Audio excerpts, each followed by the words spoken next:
as a kid, showing my drawings to my parents and making voices while I showed the drawings. So, that would be, it was almost like I was, growing up to be a storyboard artist. So, yeah. And that's also how I ended up getting to do the voices is because we would pitch our storyboards to the executives and to, all the rest of the story crew. They liked our voices and brought us in to do scratch dialogue, which means that when they put our storyboards together in an animatic, they need something to cut together before they hire the real actors. They actually brought people, they auditioned people to recast, like in other words, to bring in actors to play the roles that we had done. And it was decided that they liked what we had done too much, and I think they had just gotten used to hearing our voices.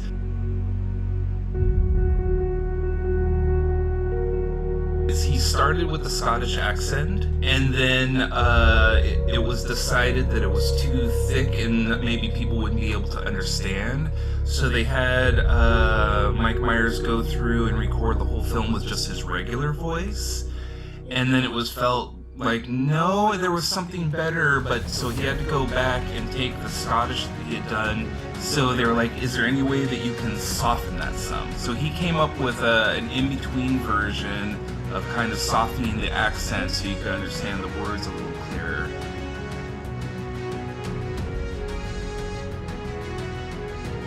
I honestly, remembering back, the only line that I remember being improvised was I think Donkey said something about the bad breath to Shrek, and he said, you need a Tic Tac or something because your breath stinks.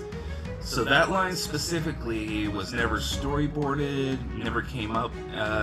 Like that, I believe, was something that either he improvised or they gave to him on the day. I wasn't at that recording session, so yeah.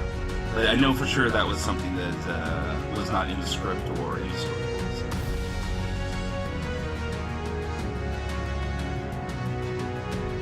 Early on, when I started, there wasn't any of the fairy tale character parody stuff in the movie. It was a fantasy film, so it had, ogres and fairies and elves, and had kind of almost like the world of Lord of the Rings, where it's more, magical creatures that way, but not fairy tale specific.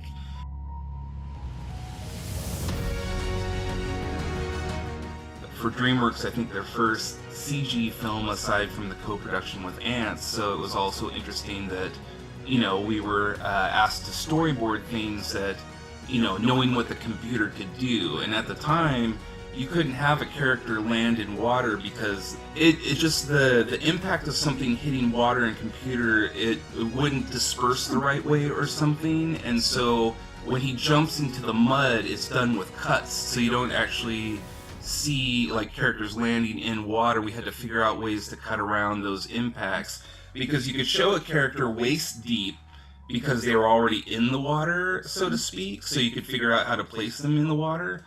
But having like a splash impact 20 years ago was something that was, I guess, very hard to do.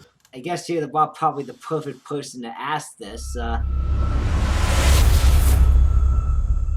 Does Shrek truly have layers? I guess he does, yeah. There's multiple layers because you have so many people working on it that each artist, each technician is a layer, and each writer, each contributor is a layer. So yes, I think that Shrek does have layers. I kind of was taking it like a little anatomy thing, as if the body of an ogre would have layers.